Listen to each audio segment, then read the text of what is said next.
afecta tanto a los hombres como a las mujeres, a los dos. No, no tiene como una, un sexo predilecto.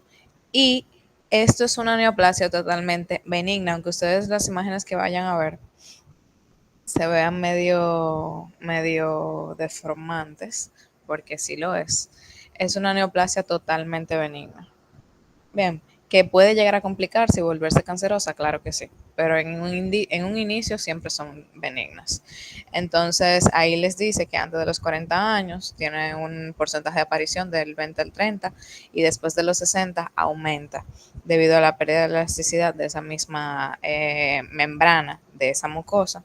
Entonces, como es más vulnerable, por así decirlo, es más fácil la proliferación de esa masa y que estos son tumores que se caracterizan por tener un crecimiento bastante lento. Bien, recuérdense, ustedes se recuerdan cuando dieron neoplasia, que vieron los criterios biológicos de la neoplasia y vieron como que todo lo que era benigno tenía un crecimiento lento y todo lo que era maligno tenía un crecimiento súper rápido, ¿verdad? Entonces, en este caso, pues aplica el benigno, aunque hay excepciones a la regla, ¿verdad? Hay cosas que son benignas que crecen rápido, hay cosas que son malignas que crecen lento, depende. Entonces, estos pólipos, ellos se van a clasificar en dos entidades, por así decirlo. Están los pólipos neoplásicos y los pólipos no neoplásicos. Los pólipos neoplásicos son los que nosotros vamos a tratar aquí en el laboratorio, que es el adenoma tubular, el túbulo velloso y el velloso. Bien, esos tres son los neoplásicos. Y los no neoplásicos son cuatro. Está el hiperplásico o metaplásico, como le quieran decir, el amartomatoso, el inflamatorio y el linfoide. Bien. Entonces, ¿por qué nosotros aquí tratamos en el laboratorio los neoplásicos? Porque de esos son los que nosotros podemos ver plaquitas. De los no neoplásicos no. Entonces eso se deja para la teoría. Entonces, en el caso de el riesgo de transformación a una neoplasia maligna de este tipo de patología, él tiene que apoyarse en tres características principales que son los que te van a delimitar si va a ser maligno o no. Está primero el tamaño, luego la arquitectura histológica y la intensidad de la displasia epitelial. Bien, el tamaño, ¿qué quiere decir eso? Un pólipo es directamente, o sea, la malignidad de un pólipo es directamente proporcional al tamaño del mismo. Es decir, que mientras más grande es un pólipo, más maligno puede ser. La arquitectura histológica se refiere a los tipos que yo les mencionaba. Dijimos que están los neoplásicos, que se dividen en tres, ¿verdad? Que es el velloso, el tubular y el túbulo velloso, esos tres. Entonces, dependiendo de la estructura histológica de estos tres, de cuál sea, que estemos hablando, pues podemos decir que uno es más maligno que otro. Yo le voy a explicar más adelante cuál va a ser. Y cuando se refiere a la intensidad de la displasia epitelial, recuérdense que displasia se refiere a un crecimiento desorganizado. Entonces, cuando le hablan de una displasia epitelial, es un crecimiento desorganizado de un epitelio o de un tejido en específico. En este caso, del tejido del colon. Bien, cuando le hablan de la intensidad, es dependiendo qué tan exacerbada sea, nosotros podemos decir que eso es maligno o si eso es benigno. Bien. Entonces, les dije que están los neoplásicos que se dividen en esos tres. Están los tubulares en un 75% de los casos, están los adenomas vellosos, que son los más comunes en el 50% de los casos, y luego los túbulos vellosos, que es básicamente una unión de ambos. Bien, que se puede ver entre el 25 al 50% de los casos, porque eso siempre va a depender de la arquitectura epitelial que tenga. Entonces, en el caso del adenoma tubular, en la parte de la microscopía, esto que ven es la misma microscopía, ¿ven? Que es esa clasificación. En el caso de los adenomas tubulares, en la microscopía de este lo podemos definir como un tumor benigno que él sobresale de un epitelio glandular que es normal, ¿verdad? Va a estar pedunculado Miren, el pedúnculo es como un pequeño tallito que se forma entre la porción apical de la estructura que sea, que es cualquier estructura que esté sobresaliendo, y la base. Bien, eso es el pedúnculo, como ese tallito que se forma, ese cuellito que tiene. Y aparte de eso, nosotros tenemos la presencia de glándulas tubulares en las porciones apicales. Dígase que usted tiene la proliferación de esta masa, miren en el epitelio, entonces en la porción basal ustedes tienen al pedúnculo y en la porción apical tienen a las glándulas tubulares. Bien, estas de aquí abajo son normales y estas de aquí arriba son totalmente tubulares y por eso se llama así, adenoma tubular. Luego tienen el siguiente patrón que es el velloso.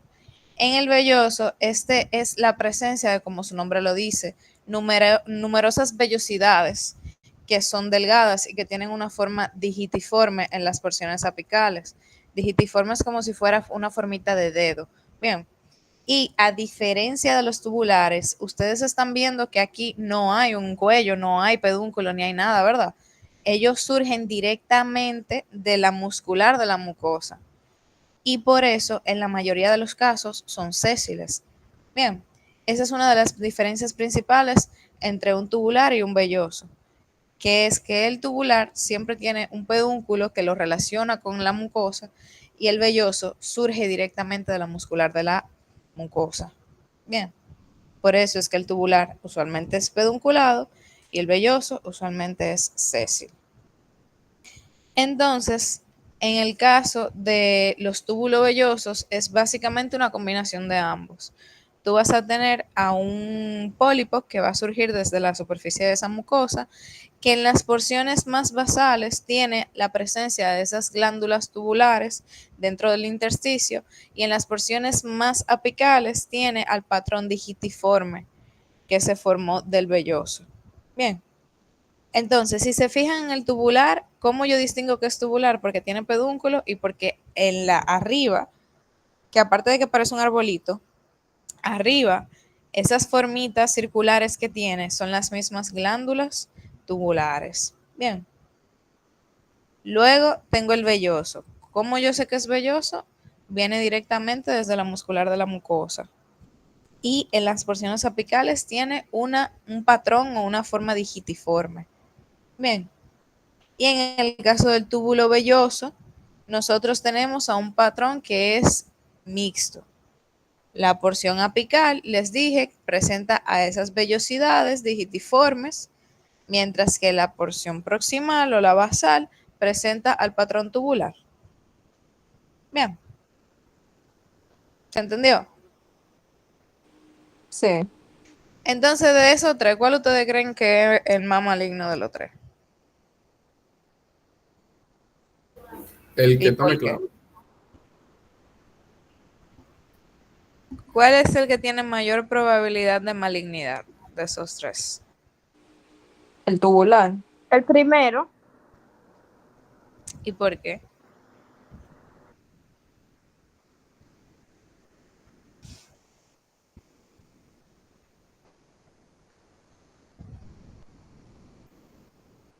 Ajá.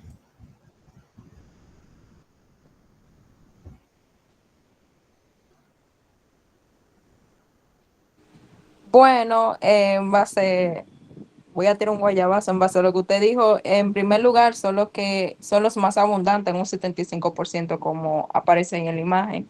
Y también debido a su forma, o sea, su forma pedunculada, se ve como que puede crecer más y causar como que más obstrucción y más daño que los demás. Ok, está bien, válido. Eh, pero es el velloso. El que mayor probabilidad tiene a ser maligno o a tornarse maligno de esos tres es el velloso. ¿Por qué el velloso? Porque yo les mencioné que el único que tiene una relación directa con el muscular con la muscular de la mucosa es el velloso. El sésil está separado por un pedúnculo. Eso quiere decir que si el velloso en algún punto sufre algún tipo de mutación, él tiene un contacto directo con esa mucosa y es más fácil de poder propagarse, por así decirlo. Bien, Entonces, mírenlo aquí en la macroscopía. De los tres tipos que ustedes vieron, viéndolo así macroscópico, ¿cuál ustedes creen que sea ese? El tubular. El tubular, sí. Exacto, ese es Tubular. el tubular. Entonces yo lo voy a ver como una masa que tiene una forma esférica, pueden ser una masa única o múltiple, eso depende, que también en el tubular nosotros podemos tener ciertas masas que pueden ser sésiles, que pueden encontrar masas sésiles, pero lo más común siempre va a ser que sea pedunculado. Esto mide menos de 1 centímetro o, bueno, no menos, puede ser 1 centímetro o más, porque menos sería muy chiquito, y que tiene una superficie irregular y granular. Entonces, mírenlo ahí. Todo eso son pólipos y casi todos son pedunculados, porque miren por ejemplo ese, pedunculado, aquí y aquí y aquí. Bien. Entonces, la histología del tubular ya yo se las dije, que en la imagen que vimos ahorita. Mírenlo ahí, el tubular, siempre que tiene al pedúnculo y todas esas estructuras que se ven como circulares, esas son las mismas glándulas tubulares que se ubican en las porciones apicales de ese pólipo. Mírenlo ahí, es una glándula tubular. Entonces, luego tienen el velloso. El velloso en la parte de la macroscopía, ustedes lo pueden definir como una masa protruyente o exofítica que puede ser redonda o ovalada y que en general son sésiles, aunque ustedes pueden encontrar algunas que son pedunculadas, pero casi siempre son sésiles. Ustedes se fijan que miren cómo se ve totalmente pegada, a diferencia de un tubular que tiene como si fuera un cuellito que tú puedes coger y cortarlo. Aquí no. Aquí es como totalmente adherida debido a esa conexión directa que tiene. Bien. Entonces, estos pólipos pueden llegar a medir entre 1 a 10 centímetros, incluso más. Todo depende. Y a diferencia de los tubulares, que tienen una superficie que puede ser lisa, limpia, granular, aquí en el velloso ellos tienen una superficie que puede ser o hemorrágica o necrosada o ulcerada, dependiendo del tiempo de proliferación que tiene ese pólipo. Entonces, la microscopía, mírenlo ahí, porciones apicales con patrones digitiformes, igual aquí y ahí. Entonces, los pólipos se van a asociar a 4 síndromes principales. De hecho, ellos se asocian a un solo síndrome y de ese síndrome derivan 3 más y por eso que se dice que se asocia a los 4. Pero primero está el síndrome de la poliposis adematosa familiar. ¿Y qué es eso? O la PAF, que es la abreviación. ¿Qué es eso? Eso es un grupo de trastornos que ellos se caracterizan por presentar múltiples pólipos en el colon y que eso se va a heredar de forma autosómica dominante. Bien, entonces aquí nosotros vemos la alteración de un gen en específico que se conoce como el gen APC. Cuando ese gen se altera es que se forma el síndrome de poliposis adenomatosa familiar. Entonces, ese síndrome les dije que se subclasifica, por así decirlo, en otros. Y por eso es que se dice que son 4. Está la clásica, la PAF clásica, que es esa misma que ven, la primera. Está la PAF atenuada, que es lo mismo, síndrome de poliposis adenomatosa familiar o PAF atenuada. Está el síndrome de Gardner y el síndrome de Turcot, que son esos mismos que ustedes tienen ahí, ¿verdad? Entonces, que, por ejemplo, en el caso de las dos primeras, ¿cómo yo la puedo diferenciar? Una PAF clásica de una PAF atenuada. Si un paciente tiene una PAF clásica, eso es porque al paciente se le realizó una endoscopía, una colonoscopía, usualmente es la colono que se hace en este caso. Entonces se le diagnosticó o se le contaron, por así decirlo, alrededor de, vamos a decir, entre 500 a 2.500 pólipos. Por ahí es que tiene que andar la clásica. Entre 500 a 2.500, 2.000, 2.500. Si tú tienes esa cantidad de pólipos en el colon, pues eso se conoce como una PAF clásica. Bien. Entonces, si vamos a decir que ese paciente tiene una atenuada, en el caso de la atenuada, el paciente tiene que tener un mínimo de 30 pólipos para yo decir que eso es una atenuada. Bien. ¿Se entendió eso? Es importante. Son 500. Ok. Entonces, ya luego tienen los demás síndromes, que es el de Gardner y el de Turcot. El síndrome de Gardner es básicamente cuando un paciente presenta unos pólipos que son parecidos a la PAF clásica, pero que aparte de eso, el paciente va a tener otras anomalías agregantes, como por ejemplo osteomas, o si no, un quiste epidérmico, un quiste sebáceo, un tumor, una fibromatosis, algo. El paciente va a tener algún tipo de complicación más la PAF. Y en el punto 4, que es el síndrome de Turcot, esta es la combinación de la PAF, de la misma PAF clásica, más tumores del sistema nervioso central. Es decir, que el paciente posee algún tipo de alteración. Por ejemplo, un síndrome de von Hippel-Lindau con el síndrome de Turcot. Los dos juntos. Bien. Entonces, existen otros síndromes que también están asociados a esa PAF. Pero esos síndromes ustedes creo que lo tratan en la teoría, no recuerdo. Que son el de la poliposis juvenil y el del cáncer colorectal hereditario, que no presenta poliposis, pero ya eso es más para la teoría. Entonces, ¿tienen preguntas, dudas de los pólipos? Monitor, usted dijo que ese síndrome se presenta autosómico dominante. Ajá. Gracias. Entonces, mírenlo ahí, la poliposis familiar. Ustedes ven cómo se ve un colon bien bonito, liso, todo limpiecito. Entonces, todo eso son pólipos. Entonces, les decía que para ustedes tener una PAF clásica, el paciente tiene alrededor de 400, 500 o 2000, 2500. O sea, ese es como el rango entre 500 y 2000 pólipos. Ahora, para yo decir que es una clásica, el paciente tiene que tener un mínimo de 100 pólipos, para yo decir que es clásica. Ahora, si yo digo que es atenuada, tiene que tener un mínimo de 30 pólipos. Bien. Pero que usualmente uno dice clásica de una vez porque los pólipos, cuando se hace el diagnóstico o el examen diagnóstico, mejor dicho, los pólipos aparecen así, como ustedes están viendo, o sea, se ve literalmente así. Entonces uno dice, bueno, eso es clásica, porque tú estás claro que va a sobrepasar de 100. Bien. Entonces, mírenlo ahí, es una poliposis.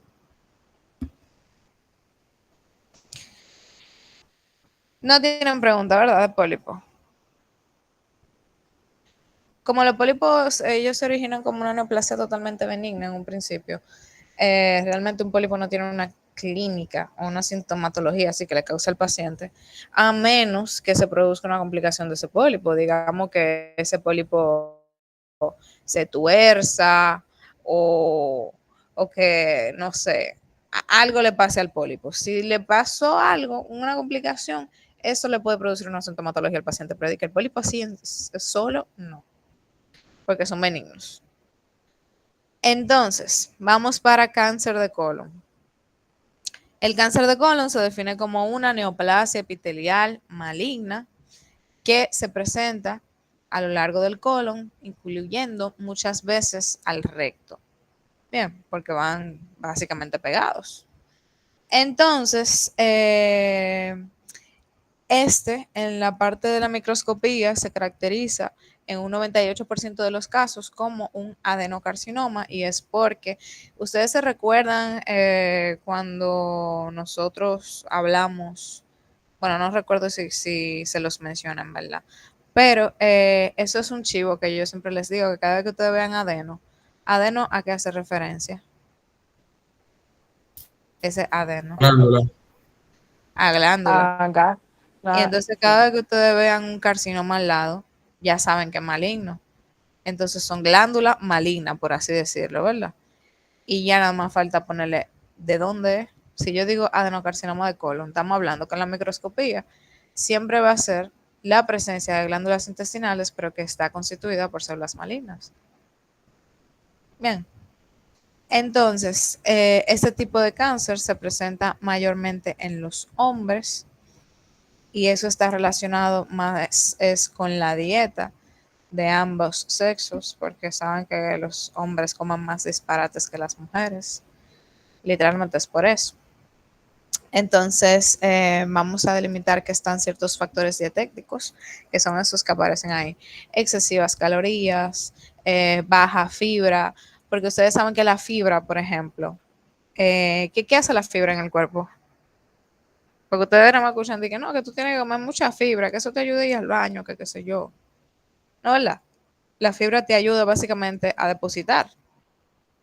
Entonces, nosotros la fibra no la digerimos.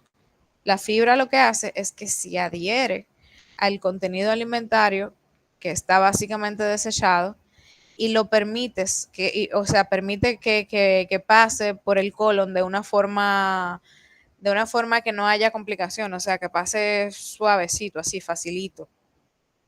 Eso hace la fibra. Por eso es que una persona que tiene una dieta alta en fibra, es muy difícil que esté estreñida, porque te está ayudando ya al baño la fibra.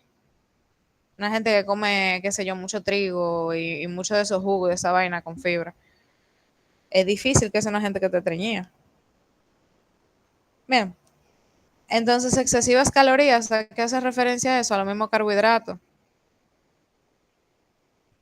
Y el consumo de grasas. Entonces, el de las carnes rojas, por igual, ustedes saben que las carnes rojas de por sí, cuando no están cocinadas de forma correcta, eso son básicamente focos de aislamiento de un bojote de agentes bacterianos que ustedes no se imaginan. Entonces, cuando tú te comes eso, ahí es que viene el mambo. Y también una dieta que es bajo en micronutrientes, en vitaminas y los minerales así básicos, que gente que no le gusta beber agua, gente que no le gusta comer ensalada, porque no es que usted tiene que amar la ensalada, pero tiene que aunque sea consumirla, ¿verdad? Para evitar. Entonces, el carcinoma de colon, él tiene una etiología que realmente no se ha definido 100%, o sea, porque no se puede decir de que es por eso, pero se tiene una ideología de dos vías que cuando se alteran te pueden producir un cáncer de colon. O sea, él lo hace de dos formas. Está la vía de la APC beta-catenina, que es una, y está la vía de la inestabilidad de los microsatélites. Entonces, dependiendo de qué vía te afecte, eso te puede producir un cáncer de colon. ¿Qué pasa? Que la que mayormente se ve alterada es la vía de la APC beta-catenina. Esto quiere decir que cuando se altera esa vía, eso te va a producir una inestabilidad cromosómica y eso te conduce a, vamos a decir, una transformación y acumulación progresiva de mutaciones genéticas.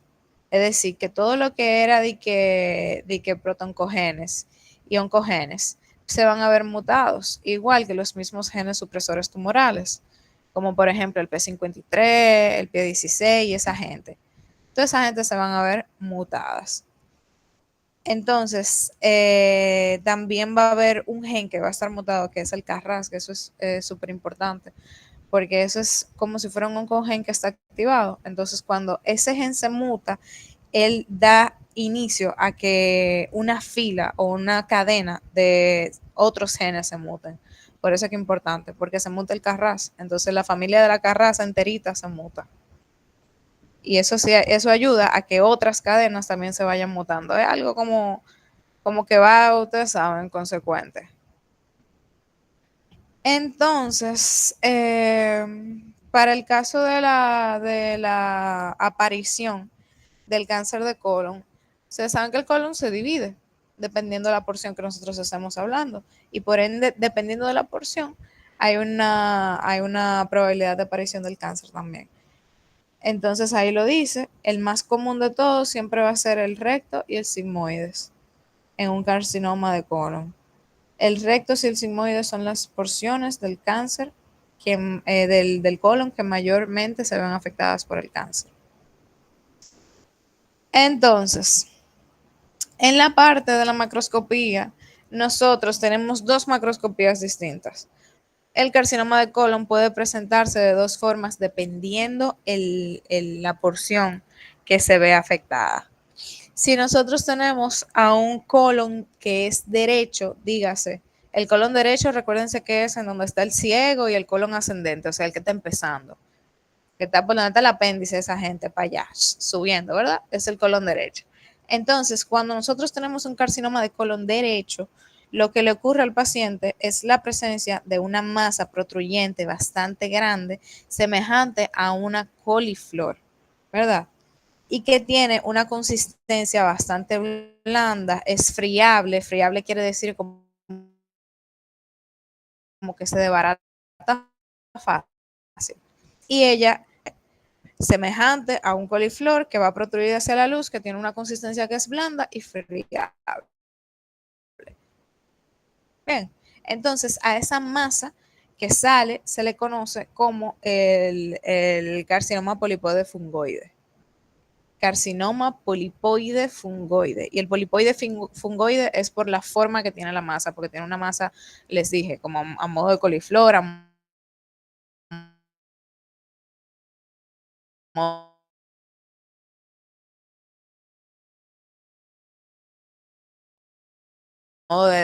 y ya. Entonces, ese es para el caso del derecho. Ahora, si nosotros tenemos un carcinoma de colon izquierdo, estos tumores usualmente, en vez de formar una masa como el derecho, ellos forman como si fuera un anillo constrictor. Bien, entonces ese anillo te va a rodear toda la circunferencia de la pared de ese colon, ¿verdad?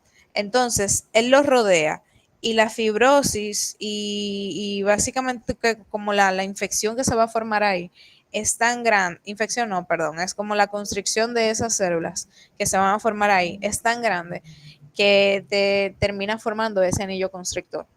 Y en las porciones más superficiales de ese anillo, o sea, en esta partecita aquí, ahí arriba de ese anillo, siempre usualmente va a estar ulcerado y es por el mismo contenido alimenticio que intenta pasar por ahí.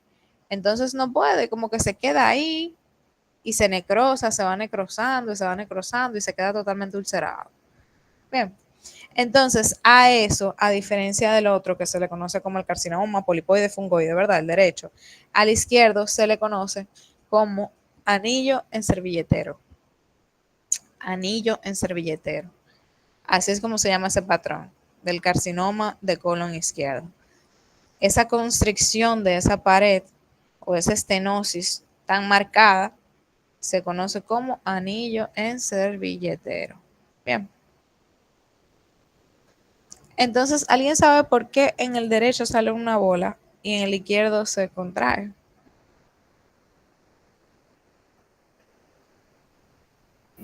Justo esa pregunta iba a ser yo, Mónica. ¿Por?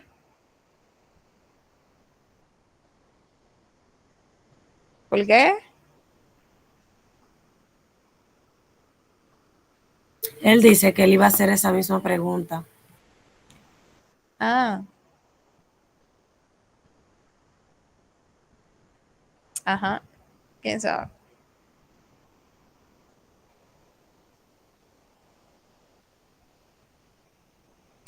Es por la naturaleza de los líquidos que pasan. Cuando nosotros hablamos de un colon ascendente, usualmente la comida que pasa ahí es una comida que está básicamente empezando a degradarse o que está degradada.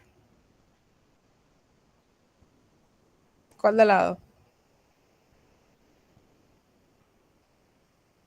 Empezando a degradarse. Se está empezando a Empieza. ver.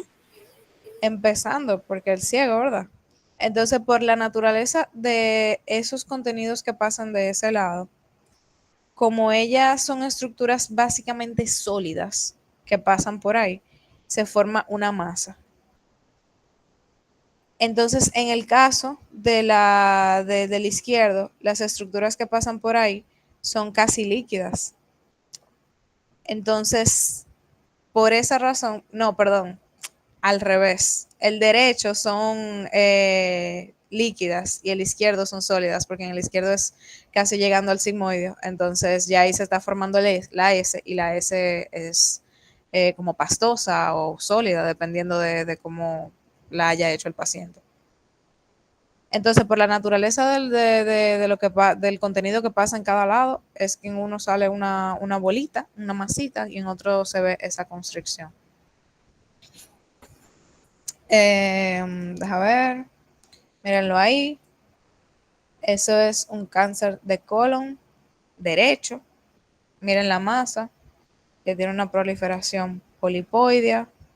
Puede llegar a tener focos necróticos y hemorrágicos porque estamos hablando de un cáncer, así que es totalmente normal. Y mírenlo ahí.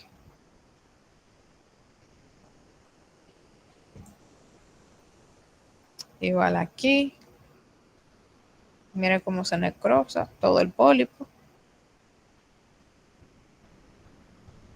Y ese es el izquierdo.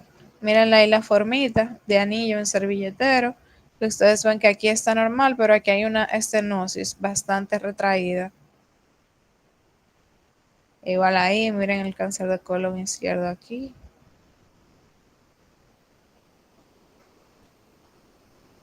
Ahí. Miren cómo se ven las paredes ulceradas. Entonces, en el caso de la microscopía, yo les menciono que es un adenocarcinoma. Entonces, nosotros lo que vemos son glándulas malignas que van a tener todas las características de la tipia, dígase pleomorfismo, mitosis atípica, pérdida de la relación núcleo-citoplasma,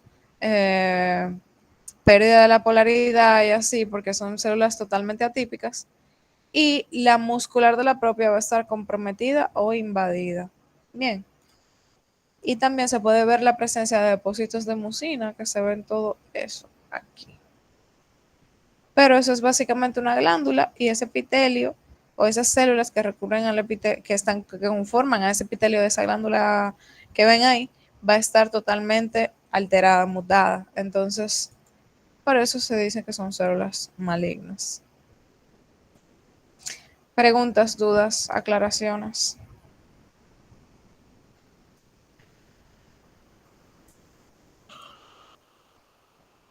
¿Entendieron todo?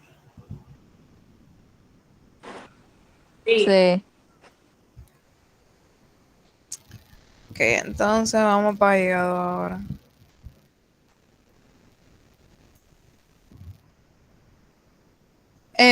Con respecto al Previn, supuestamente el EM lo van a abrir que esta semana.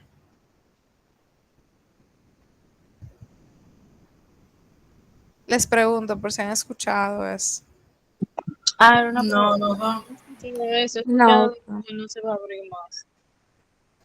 Hasta ahora los únicos laboratorios que están abiertos son los de hematología. Ah, bueno.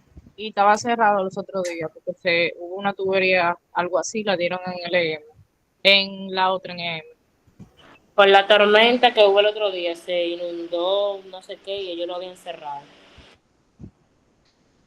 Bueno, vamos a ver. Porque el Previn de ustedes, la doctora no solo, o sea, como es un Previn de desarrollo, es difícil darlo virtual.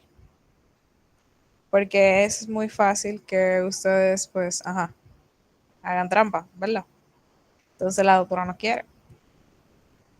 Y yo decía como que si es por mí no, o sea, se puede hacer como un examen virtual así, tipo Google Docs, Kahoot, una cosa así. Pero ella no quiere. Entonces, eh, hoy no les toca Previn. El Previn que le tocaba hoy era de digestivo, ¿verdad? Y se supone que el de hígado y vía biliar íbamos a dar la clase hoy y la semana que viene vamos a dar el Previn. Pero vamos a ver si la semana que viene damos los dos Prevines. Si de aquí a que no nada con el EM, que todavía sigue virtual, los dos Prevines van a ir virtuales. Yo lo voy a hacer, yo lo voy a mandar y ese día va a ser literalmente de Previn y de repaso. Estoy hablando de la clase que viene. porque ya la de arriba sería el examen.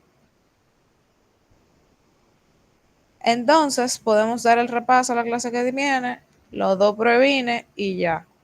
Y después la de arriba el examen. El examen vamos a ver, esperemos que se pueda presencial, pero si no, igual se le da virtual. Yo lo voy a avisar.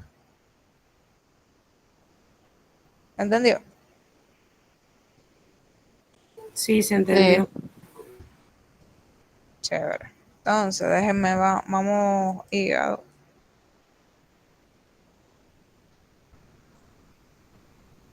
Entonces,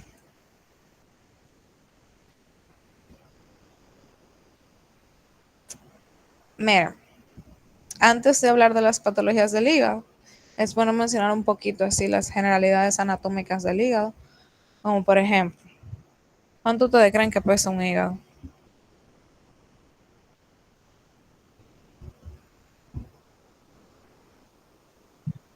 Es de 1500 a 1000 gramos, o de 1000 a 1500 gramos por ahí. Sí, él pesa de 1400 a 1600 gramos, dependiendo de si hablamos hombres o mujeres. En las mujeres 1400 y en los hombres 1600. Entonces, ¿cuáles son las funciones del hígado, por ejemplo? Una de las principales funciones del hígado, ¿cuál es? Metabolismo. Sí, pero otra cosa, que es importante, que él tiene, que son tres.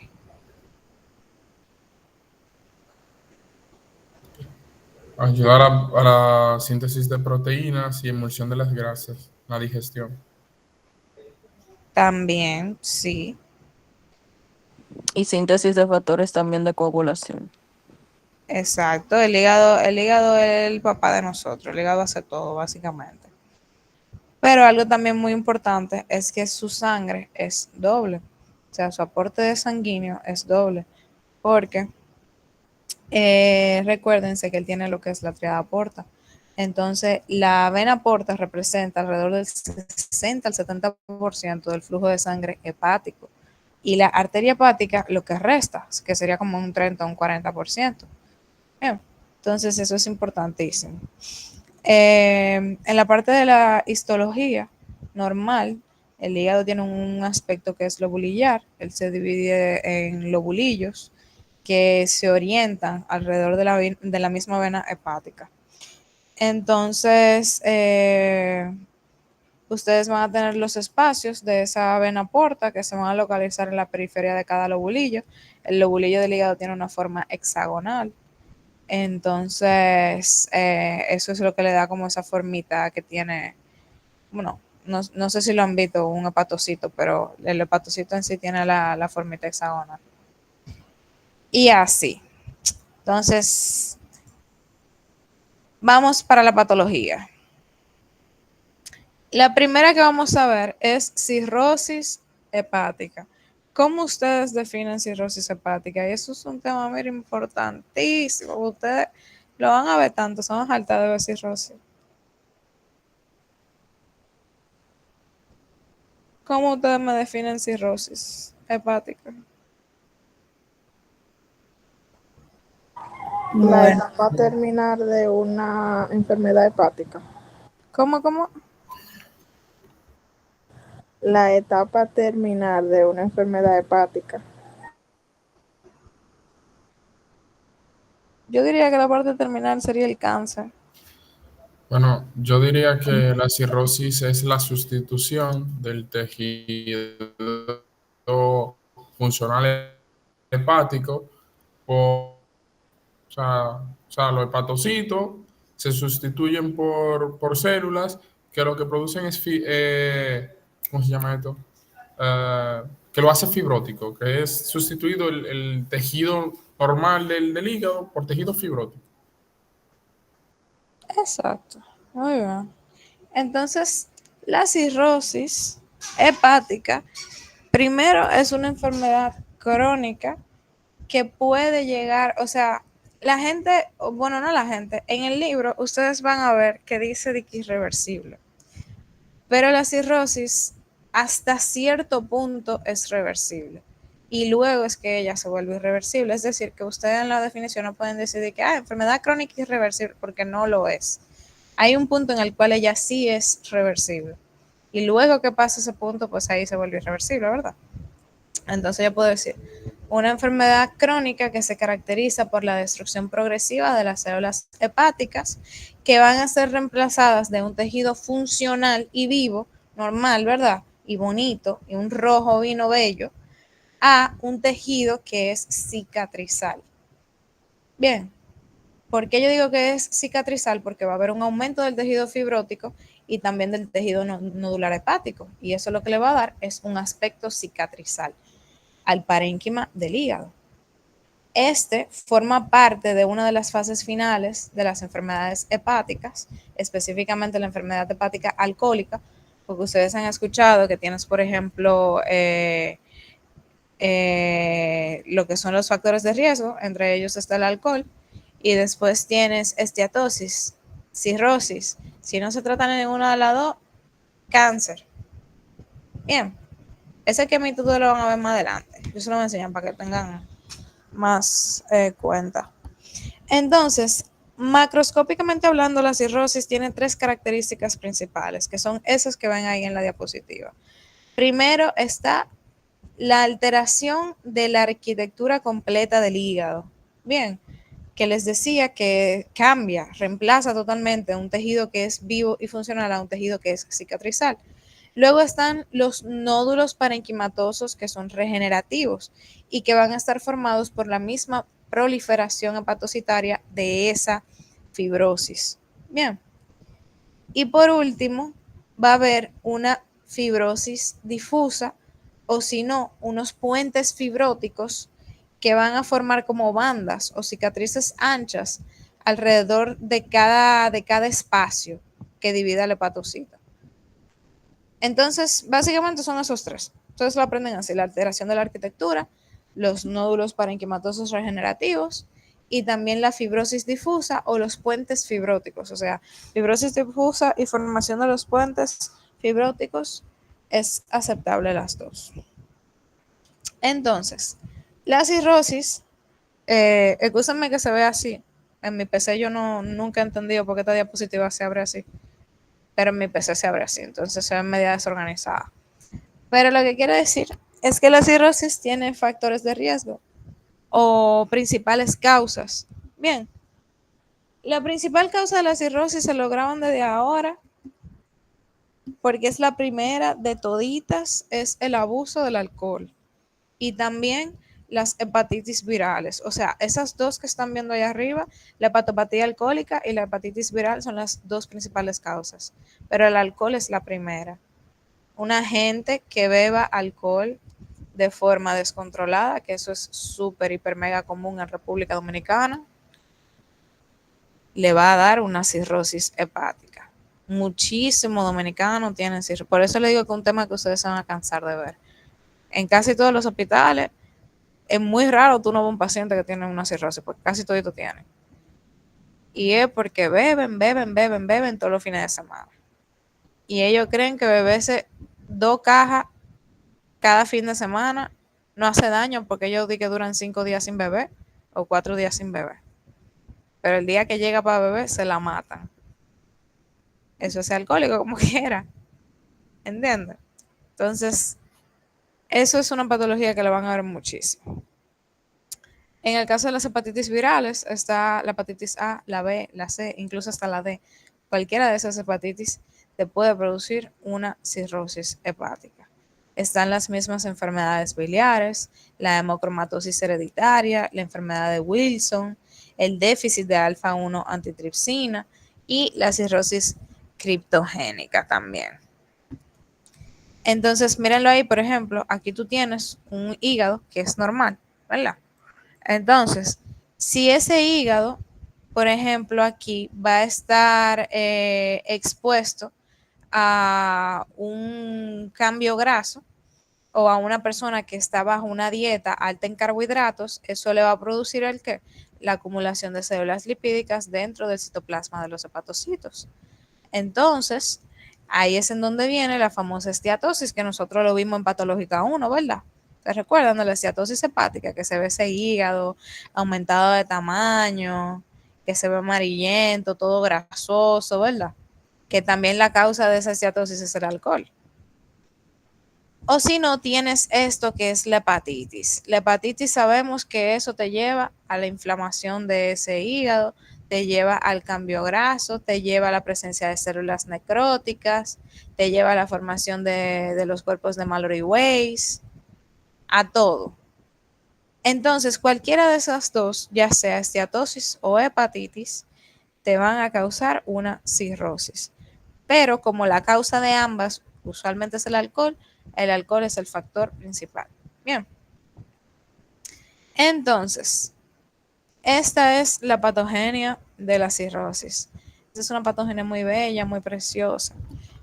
Y es importante que la tengan en cuenta. Miren, esto es un esquema de la activación de las células estrelladas y también de la fibrosis hepática que se va formando en un hígado que está pues dañado en comparación a un hígado normal, ¿verdad? Entonces, ustedes tienen los que se conocen como las células de Kupffer. ¿Ustedes saben qué son eso? Las células de Kupffer, ¿han escuchado eso? Que mírenla ahí, célula de Kupffer.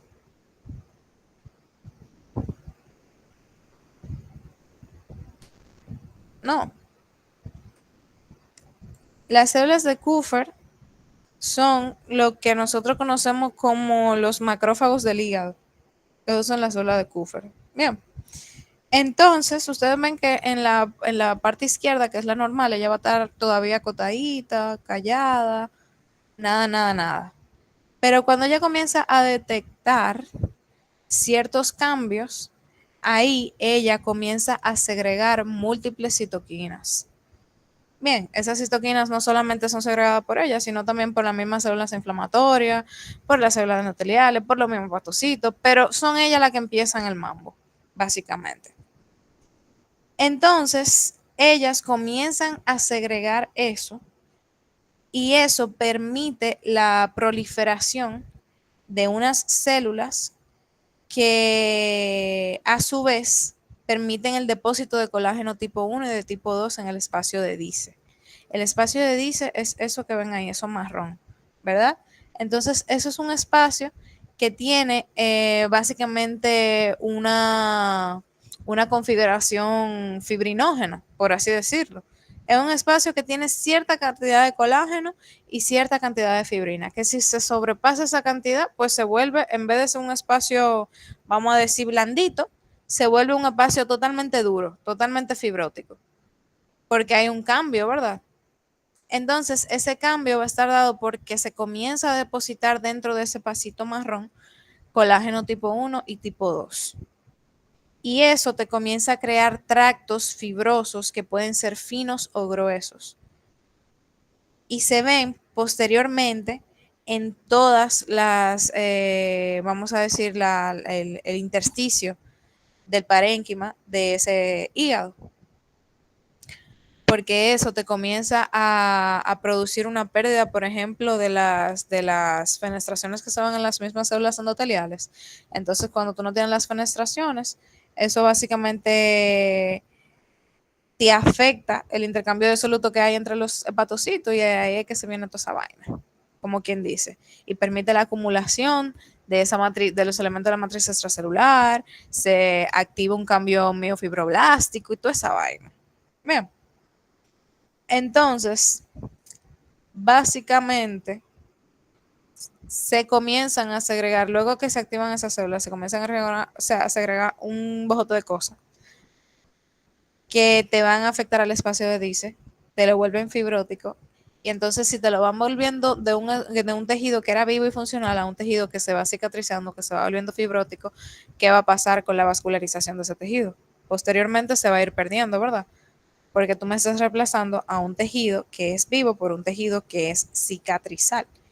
Y si un tejido es cicatrizal, que está dañado y está intentando recuperarse, ¿qué va a pasar? Ese tejido no va a ser funcional al 100%, ¿verdad? Porque ¿cómo? Y la vascularización de ese tejido tampoco va a ser funcional. Y de ahí es que viene la famosa cirrosis. ¿Se entendió eso? Sí. Seguro, sí, Sí. 100%.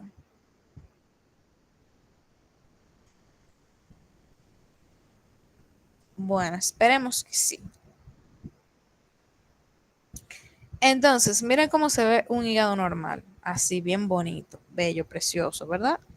Entonces, cuando yo tengo una cirrosis, ya ese hígado primero tiene las tres características, que es formación de los puentes fibróticos o fibrosis difusa, que fue lo primero que vimos, alteración de la arquitectura y los nódulos parenquimatosos.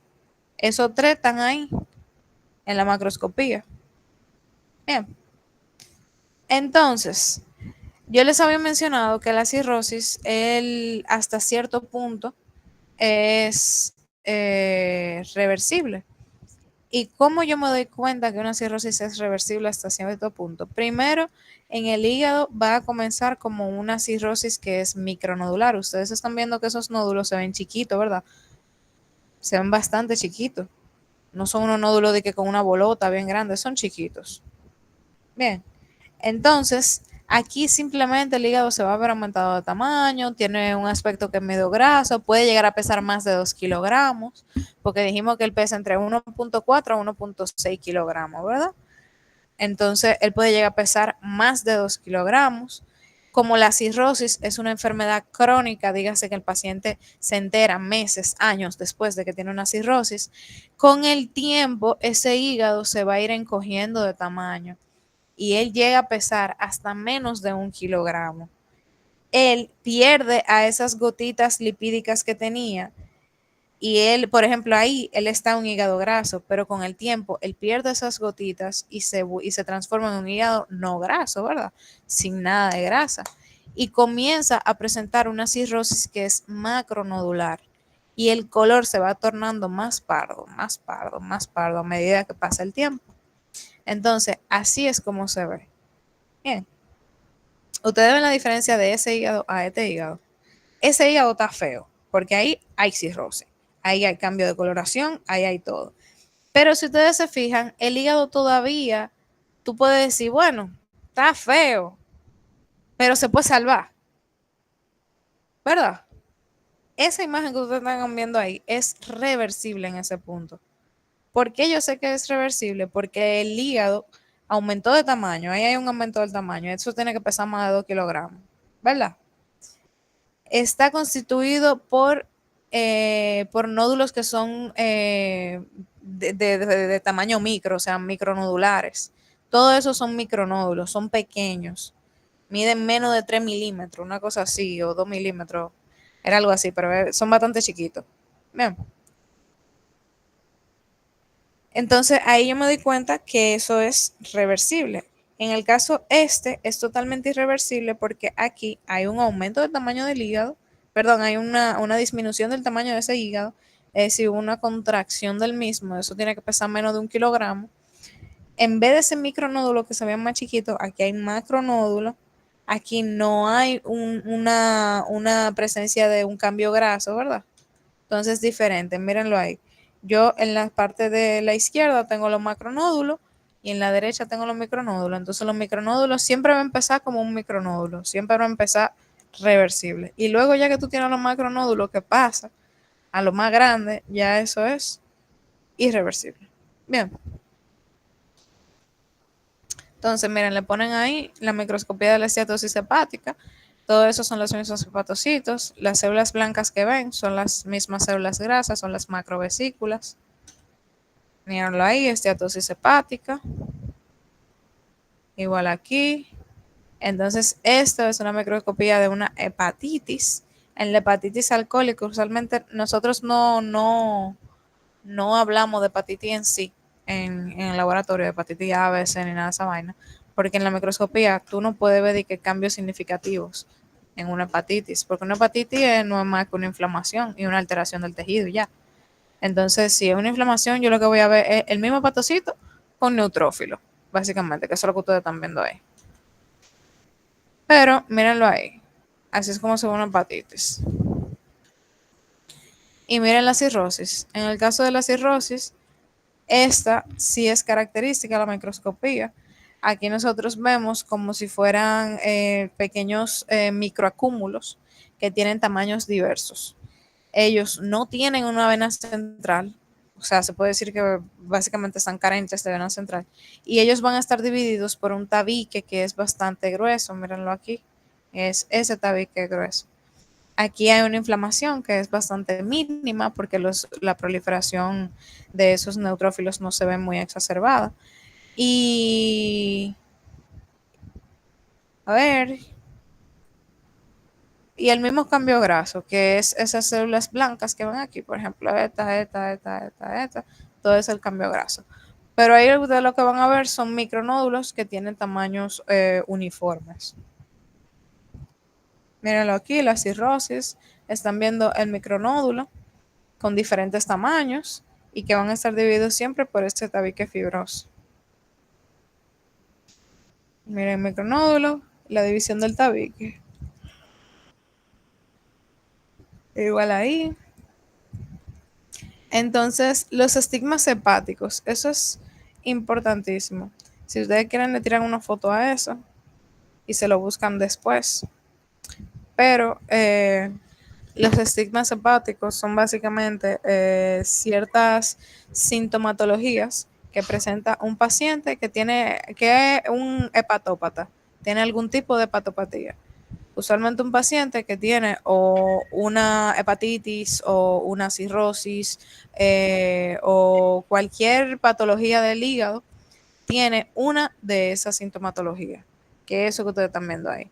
Por ejemplo, los nevos aracniformes, la ginecomastia en el caso de los hombres, ictericia, el desgaste muscular, la esplenomegalia, la cabeza de medusa, eso es importantísimo.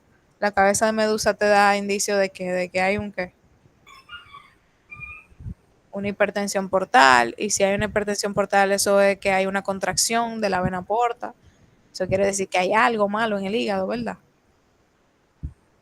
La atrofia testicular también en el caso de los hombres, el edema en los tobillos, que eso es importante diferenciarlo, porque no sé si ustedes han dado cardio, pero cuando lo den, uno de los, vamos a decir, signos que nosotros los médicos nos damos cuenta que un paciente está pasando por un infarto cardíaco es el edema en los tobillos. Un paciente que se está infartando tiene edema en los tobillos, pero eso no es de que exclusivo de un infarto. ¿Entienden? Hay muchas patologías que te pueden dar un infarto. Perdón, que te pueden dar un edema en los tobillos. Entonces hay muchos estudiantes que yo he escuchado que dicen, ya tiene edema en los tobillos, eso que tiene un infarto. Y no necesariamente, porque imagínense, mucha vaina que te puede producir edema. Todo lo que te produce un aumento de la permeabilidad te produce un edema. Así que, ajá. Entonces, sí. En el caso de la cirrosis, él tiene una clínica característica que es esta. Primero está la ictericia. La ictericia ustedes saben que es un cambio de coloración, que es un color amarillento que presenta el paciente en la piel, mucosa y esclera, ¿verdad? Está la circulación en cabeza de medusa, que esto va a estar causado por una alteración en el metabolismo hepático, ya sea el pre, el intra o el poshepático. Si hubo algún tipo de alteración en ese metabolismo, pues eso te causa una circulación en cabeza de medusa. Está la hipertensión portal, que eso le da al paciente como esas venas que se ven bien marcadas en un paciente que no es en los miembros inferiores, porque no confundan eso con vasculitis, que eso es otra vaina. Pero ustedes han visto esas venas que se ven así, azules, bien marcadas, no necesariamente en las piernas, pero también lo puedes ver en el pecho, en los brazos, en la espalda del paciente. Entonces, eso significa que hay un aumento de la presión en la vena porta, es decir, hay una hipertensión portal, que es un aumento de la resistencia de ese flujo sanguíneo que pasa por esa vena, ¿verdad? Y la ascitis, que la ascitis, ustedes saben que es la acumulación de líquido en la cavidad peritoneal, Entonces eso es muy común en una cirrosis. Esos 4 son básicamente la clínica característica de una cirrosis. Bien, que es importantísimo que la tengan en cuenta. Preguntas, dudas, aclaraciones de cirrosis.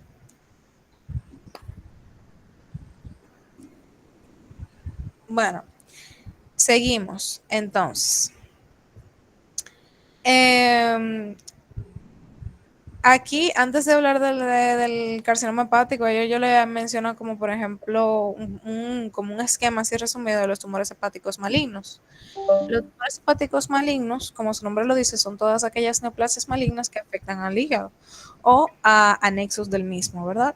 Primero está el carcinoma hepatocelular, que es el primerito. Está el colangiocarcinoma, que también lo vamos a ver. El hepatoblastoma, que es un tumor hepático que es muy común en los niños.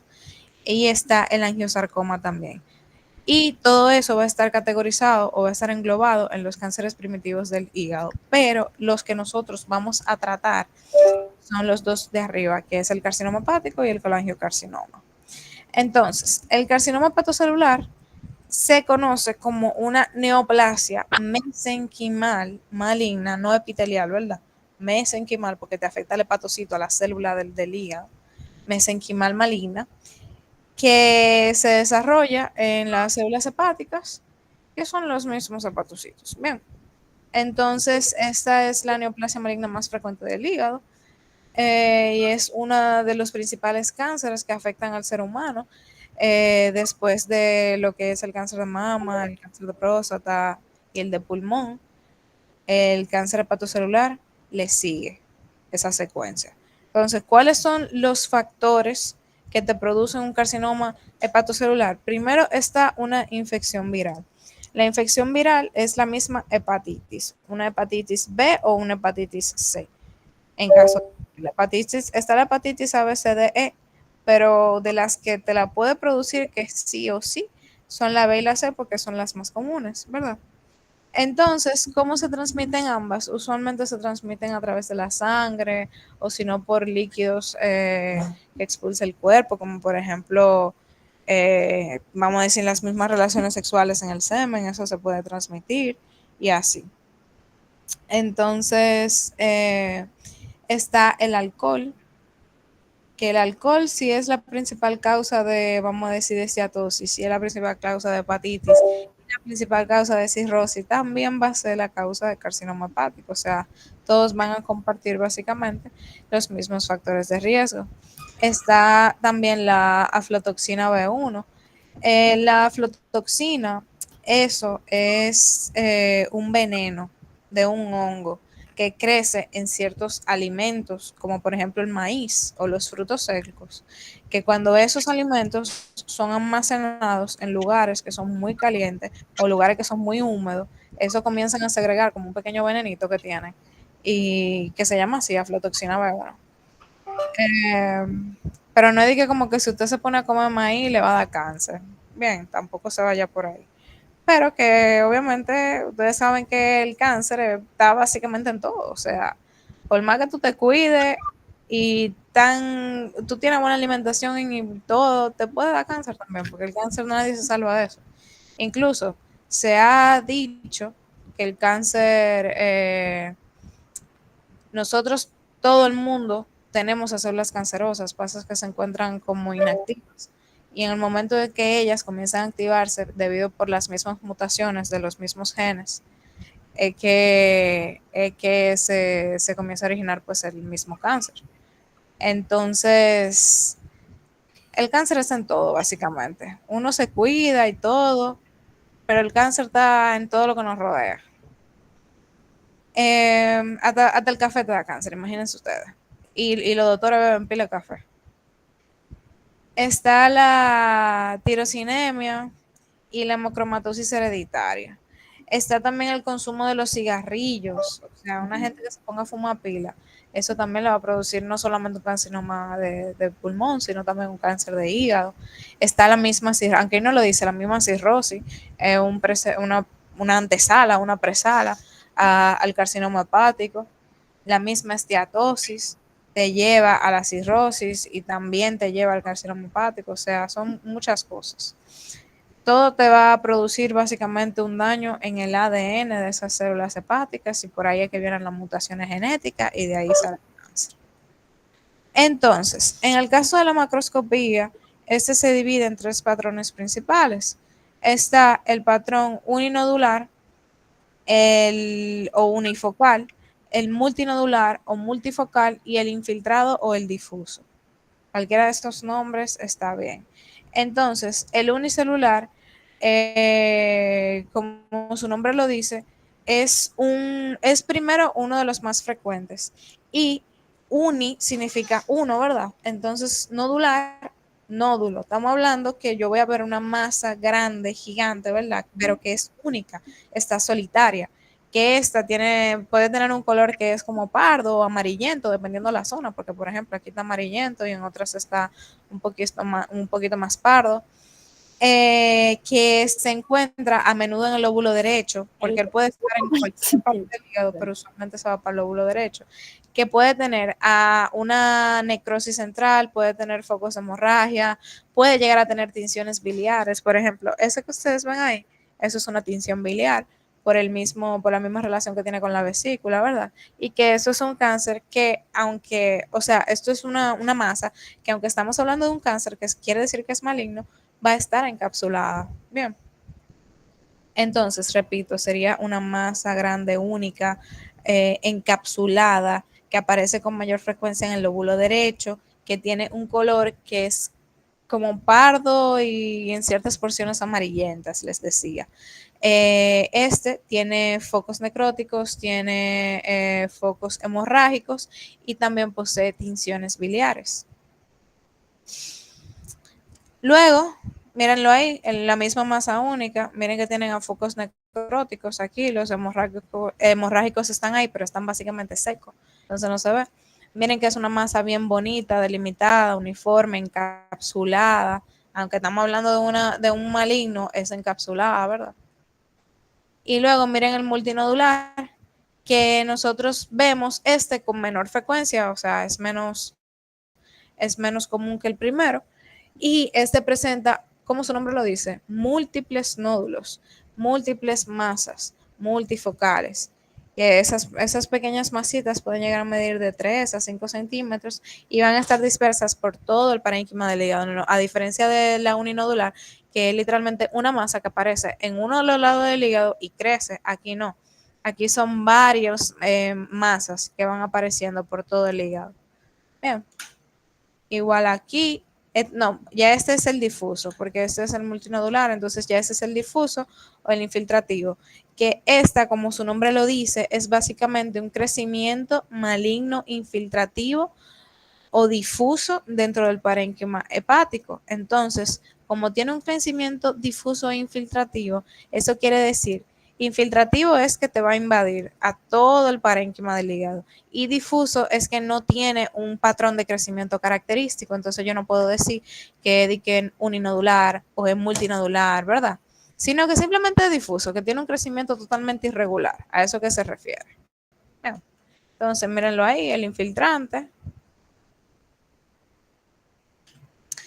En el caso de la microscopía, nosotros tenemos que esas células tumorales, que son los mismos hepatocitos, van a presentar todas las características de la tipia, que son las mismas que les vengo mencionando, y esos hepatocitos van a formar como si fueran trabéculas, un patrón de trabéculas, que va a tener entre 2 a 8 celdas, miren, lo dice ahí, un patrón trabecular que tiene entre 2 a 8 celdas.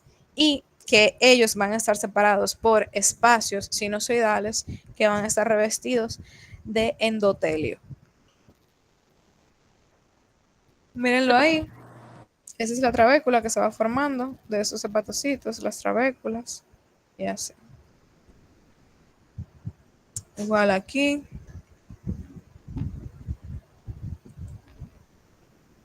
Y aquí. Aquí lo que se tienen que fijar en la microscopía es como en el hepatocito y en las características malignas que tiene. Y con eso yo te sabe que estamos hablando de un cáncer.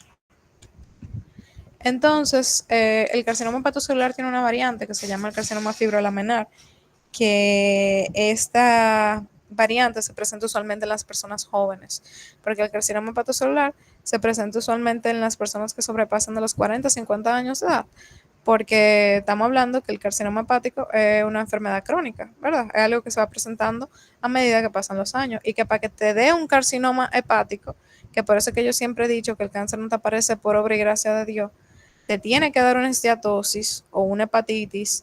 Esas dos, cualquiera de las dos, te tienen que llevar una cirrosis. Esa cirrosis tiene que volverse de una cirrosis reversible a una irreversible. Y después esa cirrosis, si no se trató ni nada, es que ahí te lleva al cáncer. Entonces, el fibrolaminar es la misma variante del carcinoma hepatocelular, pero que se da en los jóvenes. En la parte de la macroscopía es básicamente muy relacionada con el hepatocelular, o sea, es una masa grande, única, que va a estar encapsulada y que esta, a diferencia del otro, que tiene, por ejemplo, focos necróticos, focos hemorrágicos y tinciones biliares, tiene lo mismo aquí, pero la tinción biliar es mayor. Esa es la única diferencia. Y entonces, en la parte de la microscopía, estas son pues células, las mismas células o sea, el hepatocito, las mismas células hepáticas, pero que ellas van a estar totalmente mutadas, entonces se conocerían como oncocitos o células tumorales, que ellos van a formar como si fueran bandas fibróticas a través de de todo el estroma hepático. Entonces, preguntas de cáncer de hígado.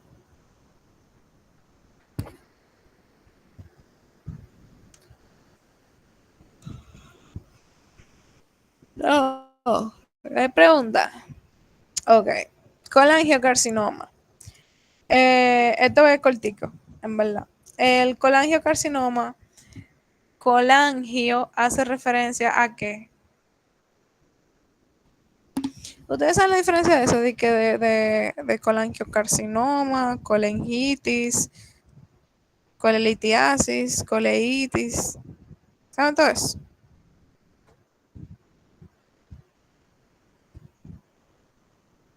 Sí, profesora, no lo sabemos. Más o menos, más o menos. Colangio. Eso hace referencia a los conductos biliares. Entonces, si yo digo un colangiocarcinoma, voy a hablar de una neoplasia epitelial maligna de los conductos biliares que están dentro del hígado, ¿verdad? Eso es colangio. Bien. Entonces, entre los factores de riesgo para que se produzca un colangiocarcinoma, yo tengo la colangitis esclerosante, colangitis, itis es inflamación, colangi, eso hace referencia a qué? A los conductos biliares. Entonces sería, exacto, sería la inflamación de los conductos biliares, porque la coleitis es la inflamación de la vesícula, pero la colangitis es la inflamación del conducto biliar. Bien, entonces cuando hablan de esclerosante les están hablando, recuérdense que esclerosante siempre hace referencia a endurecimiento. Entonces les están hablando de una inflamación y aparte de un endurecimiento de esas paredes. ¿De qué paredes? De los conductos biliares. Bien, entonces eso es colangitis esclerosante. Está también la enfermedad fibroquística congénita, que eso se ve más en los niños, la enfermedad de Caroli, la exposición del torotras y también eso que ven ahí, esa última que es el Opistrosis sinensis, que eso es básicamente una zoonosis parasitaria que tiene un paciente. Entonces esa zoonosis parasitaria le produce un colangiocarcinoma al paciente. También un factor de riesgo que ahí no lo dice, pero es importante, son los esteroides anabólicos. Eso le puede producir al paciente un colangiocarcinoma igual. Entonces, en la parte de la macroscopía, aquí nosotros vemos a un tumor que tiene una consistencia que es firme, un color que es blanco grisáceo en ciertas áreas y que tiene una superficie parcheada. una superficie parcheada. Repita, por favor. Un tumor que tiene una consistencia firme con un color blanco grisáceo en ciertas áreas y una superficie parcheada. Una superficie parcheada. Entonces, en la parte de la microscopía, este tumor tiene una estructura glandular. Eso quiere decir que las células tumorales que nosotros vemos, ellas se asemejan a un epitelio biliar, pero que no hay secreción, porque recuérdense que estamos hablando de los conductos biliares. Entonces, esas células tumorales que se ven de este conducto, ellas se asemejan al epitelio de la bilis, a las células de la vesícula, pero que no hay secreción de bilis ni nada, porque el conducto es por donde pasa, no por donde se segrega. Entonces, esas células tumorales forman diversos patrones, entre ellas, que son como, por ejemplo, túbulos, conductos, celdas y así. O sea, diversos patrones van a ir formando. Mírenlo ahí. Colangiocarcinoma.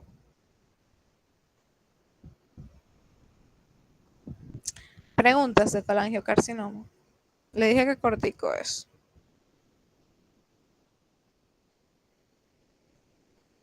No, todo nítido. Ok, colecistitis. La colecistitis, cuando nosotros hablamos de colecistitis, le hablamos de una, ¿qué? Una inflamación ¿De de qué? la vesícula, de la vesícula biliar. Exacto, la colecistitis es la inflamación de la vesícula biliar. Entonces, la colecistitis se divide en dos tipos, que es una colecistitis aguda y una colecistitis crónica. La aguda, como su nombre lo dice, es una colecistitis que un paciente tiene o sea, según los libros, para tú definir que algo es agudo o crónico, tiene que tener un rango de 3 meses. Si son 3 meses o menos, es agudo. Si son 3 meses o más, es crónico, ¿verdad? Entonces, en el caso de la colecistitis aguda y crónica aquí, sería lo mismo. Entonces, nosotros la aguda no la tratamos porque no tiene cambios significativos en la macroscopía ni en la micro, y por ende no lo podemos ver, pero la crónica sí. Entonces, esta crónica surge como, vamos a decir, como secuelas repetitivas de una colecistitis aguda que tenía una intensidad que era grave, moderada o grave. Bien. Entonces, existen ciertos factores de riesgo que van a estar relacionados a una colecistitis crónica. Se dice que son las 4F, que es Female, Fat, 40 and Fertility, que eso es female, mujer, ¿verdad? Fat, que es una persona, una mujer que es gorda. 40, que es por encima de los 40 años. Y la última F, que es que sea fértil. Bien. Esos son los factores de riesgo de una colecistitis crónica. Entonces, para que se le quede eso, imagínense que ustedes tienen a una doña. Imagínense que ustedes están en su casa, ¿verdad? Y en la esquina de su casa, por su casa, hay una señora que vende empanada.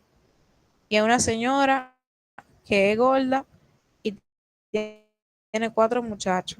Y está sentada vendiendo empanadas siempre. Entonces, ya ahí ustedes lo pueden relacionar con una colecistitis.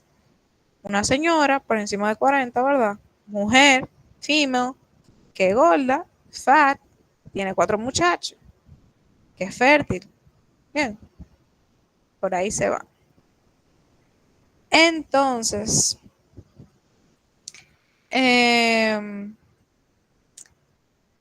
en el caso de la colecistitis, ustedes pueden llegar a presentar ciertos tipos o ciertos grados de colelitiasis. Y por eso le hablan de los cálculos. Entonces tienen diversos tipos de cálculos. Están los cálculos de colesterol. O sea, los cálculos se dividen dependiendo su etiología. Bien. Entonces, en este caso están los cálculos de colesterol. Y también puede ser por su... Dame un segundito.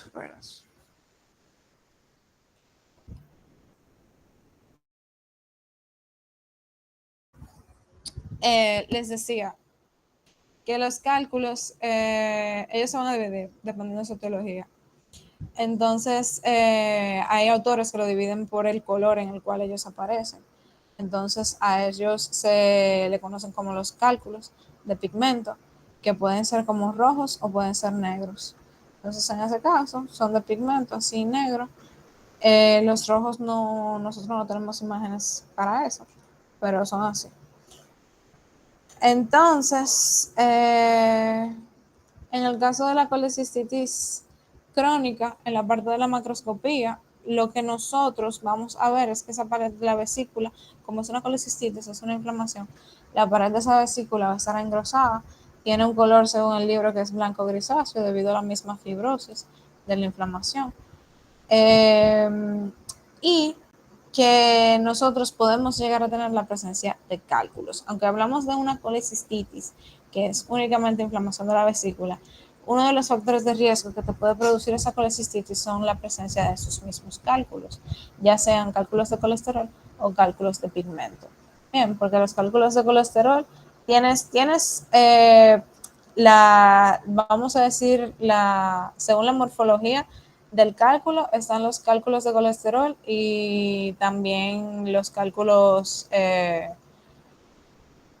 pigmento. Entonces, tienes que los de colesterol pueden ser de tipo graso o de tipo calcificado. Y los de pigmento pueden ser negros o pueden ser blancos. O sea, les dicen como así negros o le dicen acólicos, que son los blancos sin color. Entonces, les decía que en la parte de la macroscopía, de la colecistitis, lo más característico siempre va a ser el engrosamiento de la pared de la vesícula, que tiene ese color blanco grisáceo, que tiene una consistencia que es firme y fibrótica debido a la misma inflamación, ¿verdad? Y eso es importantísimo. Bien, entonces, mírenlo ahí, cuando la vesícula está cerrada, porque esa es la pared que se ve así engrosada toda por dentro, y fibrótica, pero cuando la vesícula está cerrada, la superficie de esa vesícula se ve como con una superficie que es lisa. Es lisa y totalmente regular, redonda, bien bonita. Entonces, mírenlo ahí, la misma colecistitis, y miren los cálculos.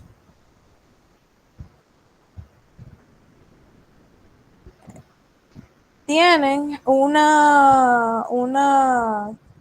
vamos a decir, una manifestación clínica de la colecistitis que se conoce como la hidropesia vesicular. La hidropesia vesicular es cuando hay una dilatación masiva de esa vesícula por ausencia de los cálculos.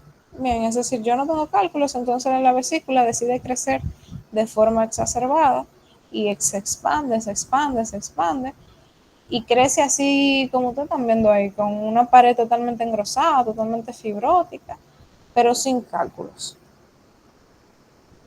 Luego tienen a la vesícula en porcelana, que es otra variante en la cual se puede presentar la colecistitis. Aquí es cuando la pared de esa vesícula se calcifica. Entonces, según el libro, esa pared se resquebraja. ¿Qué significa eso? Que se resquebraja, es que le salen como grietas o pequeñas hendiduras o rayitas, como si fuera una cáscara de huevo, así. Entonces, por eso dice que se resquebraja. Ustedes ven, por ejemplo, el huevo cuando tú lo vas a partir, que se le hace una grieta. Así más o menos se ve la pared vesicular en la vesícula en porcelana.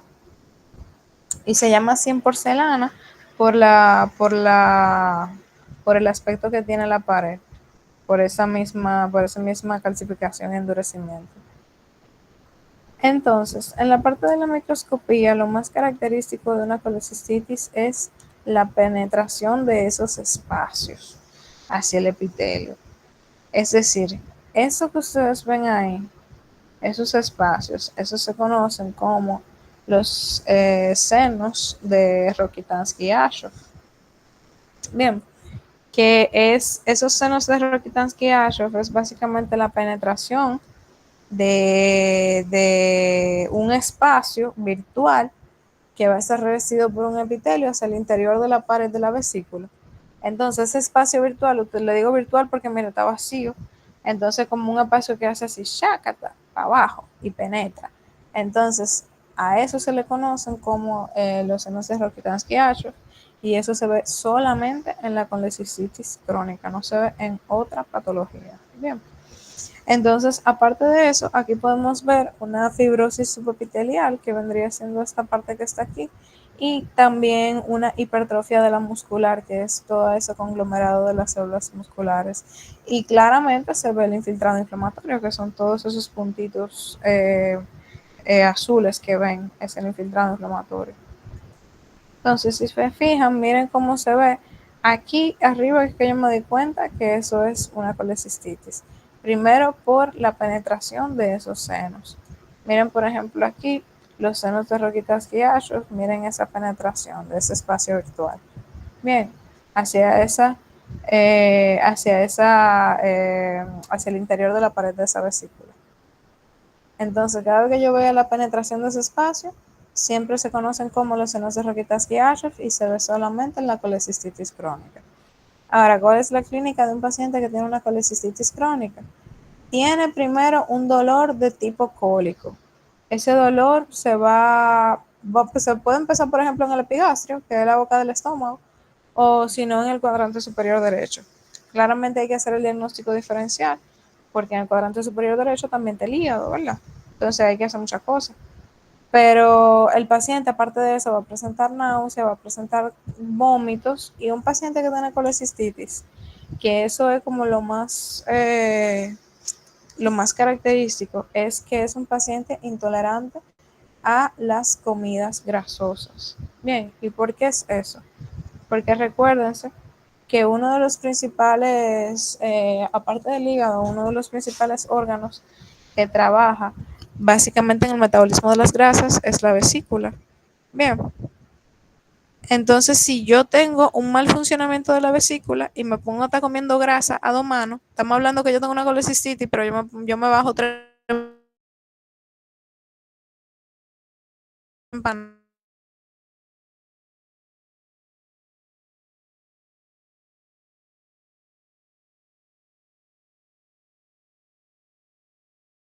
Nada, leer a la grasa. Ese paciente come un chinchín de grasa y ya se está muriendo, porque no puede. Bien, entonces, ¿cuál es como el tratamiento de esto? Una colecistectomía. Se le quita la vesícula y ya. Ahora, un paciente que no tiene vesícula, como les dije, tiene que tener una dieta estricta. Y entre esa dieta está que no puede consumir grasa. O si consume grasa, tiene que ser muy poca o tiene que ser grasa sana y así. O sea, es básicamente súper intolerante a las grasas. Preguntas, dudas. Falta un tema y ya terminamos. ¿Todo nítido? Sí. Ok. Cáncer de vesícula. Esto es una neoplasia mesenquimal maligna que se desarrolla en la misma vesícula, que se puede presentar de dos formas macroscópicamente hablando. Está el tipo infiltrante y el tipo exofítico. En el caso de la epidemiología, él se presenta mayormente en las mujeres, a diferencia de los hombres. Y en el carcinoma de la vesícula biliar, si ustedes ven en la imagen, ahí se ve como esto que está aquí, ¿verdad? Es porque casi siempre, la mayoría, en un 60, un 90% de los casos, se relaciona con cálculos biliares, el carcinoma de la vesícula. O sea, que un paciente, por ejemplo, que tuvo, vamos a decir, un proceso inflamatorio de la vesícula y ya, pero no tuvo presencia de cálculos, es muy probable, es poco probable que evolucione a un carcinoma de vesícula, porque la mayoría se relaciona con la presencia de un cálculo. Bien. Entonces, en el caso de la etiología, no solamente están los cálculos, sino que también puede estar relacionado, por ejemplo, un traumatismo te puede producir un traumatismo. Un paciente que esté politraumatizado, con el tiempo te puede producir un carcinoma de vesícula biliar por el daño directo que se le hace a la vesícula. También vamos a decir ciertas acciones irritativas al epitelio gastrointestinal, una inflamación crónica de esos mismos cálculos, vamos a decir, un ácido biliar que se exacerba, te daña la pared y por ahí se debilita y ta, ta, ta, ta, ta, ta. Pasan muchas cosas. O sea, el carcinoma de vesícula biliar no es tan común, pero sí se ve. Entonces les decía que en la parte de la macroscopía se ve de dos formas, una infiltrante y una esofítica. El infiltrante es el más común de los dos y en general él aparece como un área que va a estar mal definida.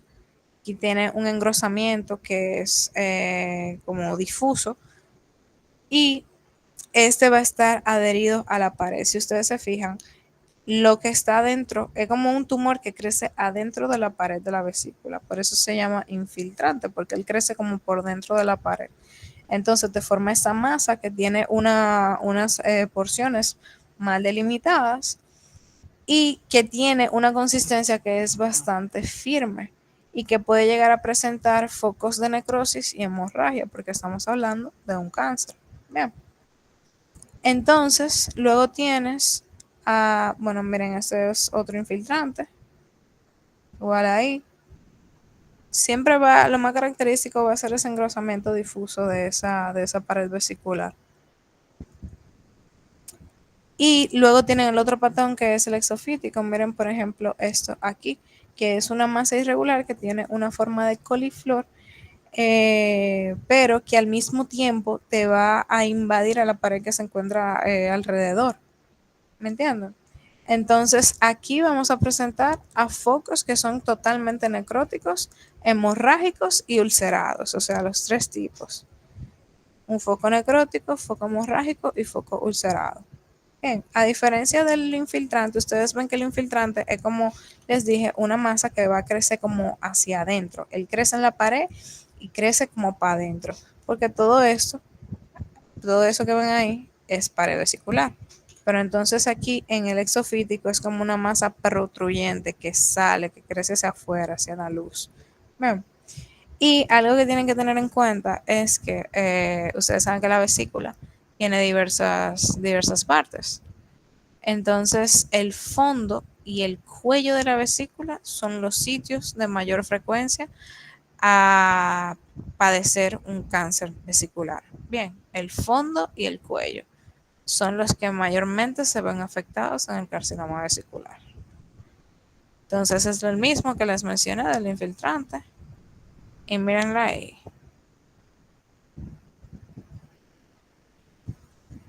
Ese es infiltrante también. Entonces, en el caso de la microscopía, la mayoría son adenocarcinomas. Ahí lo dicen, un 95%. Eso quiere decir que son glándulas malignas que tienen un aspecto papilar y que van a estar mal diferenciadas y que poseen todas las características de la atipia. Algo también importante es que el carcinoma de la vesícula hace metástasis usualmente a peritoneo, a el mismo tracto gastrointestinal que le queda ahí mismo al ladito, y también a los pulmones, que ustedes saben que los pulmones son básicamente los órganos estrellas en donde se va todo. Y para el caso de la clínica, un paciente que tiene, por ejemplo, un carcinoma de vesícula, va a tener casi la misma clínica que la colecistitis, o sea, como náusea, dolor abdominal, vómitos, anorexia, tú le puedes agregar ictericia, le puede agregar astenia, palidez y así como el aspecto general cómo se va a ver el paciente, porque es un cáncer y ustedes saben que los cánceres la sintomatología es muy parecida. Entonces, ¿cómo se resuelve eso? Sacándole la vesícula. Igual aquí, miren, carcinoma de vesícula. Igual aquí. ¿Tienen preguntas? ¿Dudas? Hasta ahora no, monitor. ¿Puede poner lo No. anterior, por favor? Ya, gracias. Ahí.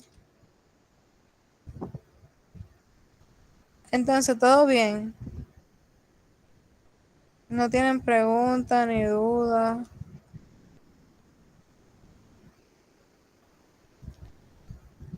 Nada, pues